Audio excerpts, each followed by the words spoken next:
Alright, today we're here at Power.com in Ridgewood, where I'm going to be learning how to DJ. With me, I have the homie Max Vero, who's been DJing for a minute. Artist, DJ, producer, known as the Vero.Save Us. So the first step you mentioned is downloading Rekordbox.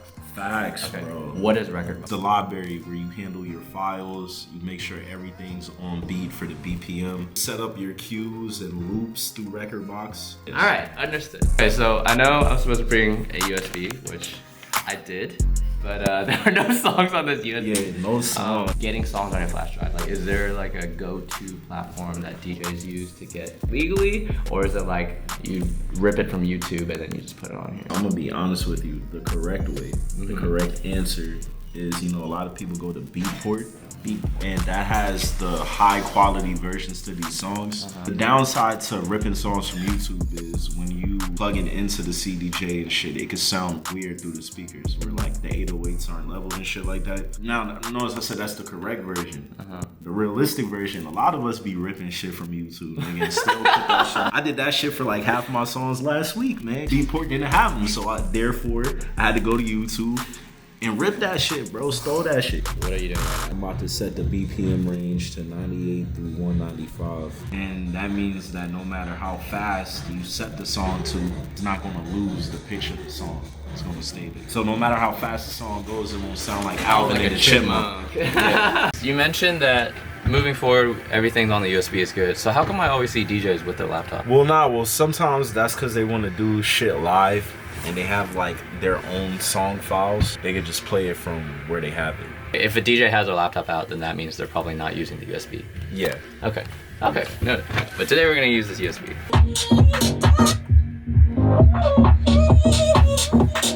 What are you doing? Making sure the filter's working. I like to use filters for like transitions and shit. I like to like put the lows on so when the bass switches. So the low is like the bass and the 808. Okay. You don't want the basses to like sound like they're fighting on the speaker. I'm gonna have the bass lower so it's easier to transition the song. If I raise this up without the bass, you're still gonna hear the current song. As the current song fades out, you're gonna hear the transition, which the lows are there for. And before you play any other song, aside from making sure the lows is turned down, you want to make sure it's the same BPM. That makes sense. So you see how this is about to go here? I'm gonna switch the lows. This tells me where the bass is and where it's not. Because I can line up this to be when that's empty or something like that too. But what's the point of this? So you could scratch. Just this is just a cool sound. Is there anything beyond the fact that it's a cool sound? Yeah, like, well, sometimes it's just good just to be there if you want a clear stop. Like you hear people on Hot 97 when they freeze a track and they keep talking and everyone hates that shit. Yo, I want to shout out my man's over there. Yo, someone was shorty, she was over there in the house. When they're lined up, it's and then this is more.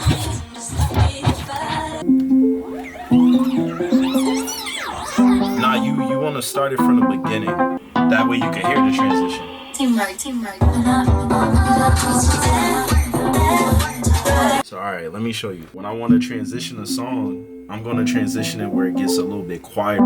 That's what you see the color grid for. The quieter parts are often green or blue, so I would never really start a transition here.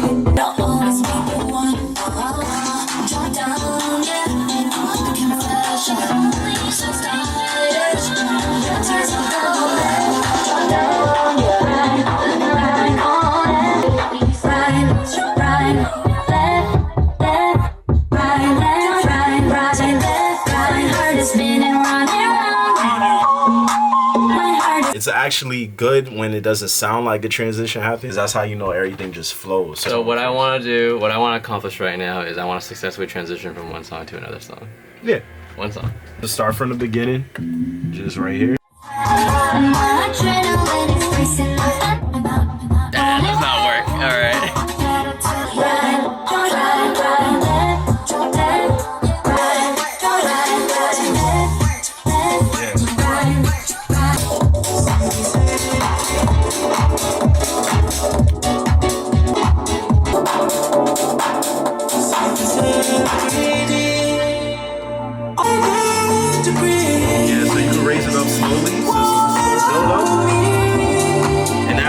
That, you're taking this one away.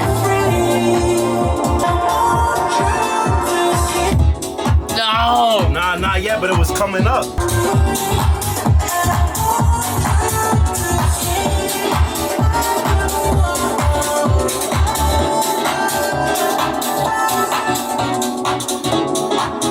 I would say, since she's still singing, right?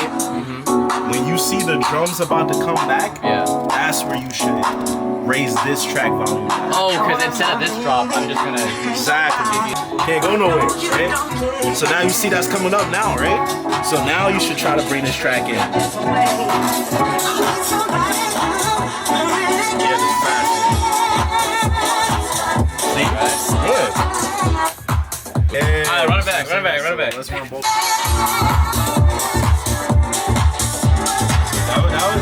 That was good too.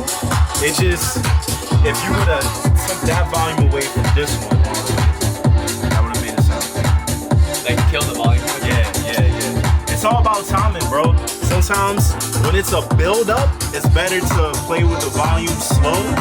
And when it's a cutoff thing, like the lyrics are going or whatever, or this drop's about to hit, quick cutoff time. So remember this shit coming up for the drop. Fuck! You see the crowd, you're playing with the effects, you're like doing shit like as the drops come in. So like here, I will play with the effect button. It's like 1, 2, hey. You feel me? And that goes with the crowd and shit. They tell DJs to look at the crowd when you DJ, because if it seems like you doing homework, they don't feel connected to you. But if you like seeing other people, they see you singing the song lyrics, it's like, you know what he doing, you know what I'm saying? He feeling the vibe and everything. If you just staying still, they not gonna feel that.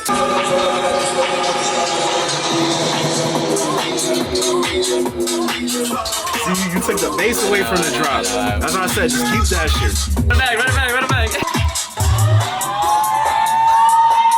Nah, yeah, game, it's way too early. Nah. Green pussy is shut down. Hey. Fashion week and it's shut down. Shut down, eh? Nah, that's exactly what effect buttons are for. You can mess with drops, put some reverb on. Shawty get hit. Shawty look hit when the lights off. That was close enough. Shawty get hit. Shawty look hit when the lights off. Feel me? Shawty look hit when the lights off. Just let it go. Shawty look. Shawty get hit. Oh! Shawty get hit. Shawty look hit when the lights off. Shawty look hit when the lights off.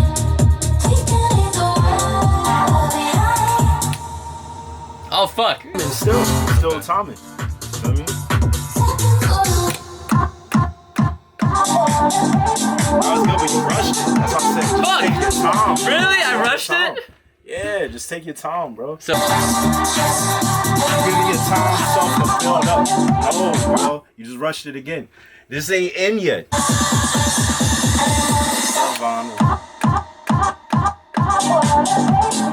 okay. Yeah. Oh, alright, that's time, guys.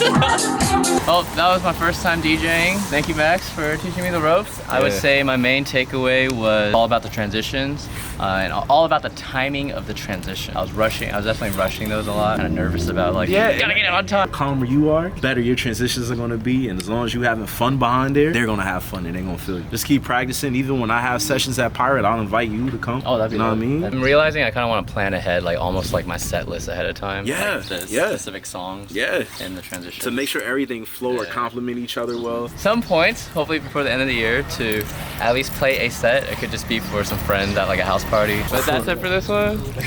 Catch you guys on the next one. Catch you guys, man, and catch pedophiles too. Catching everything.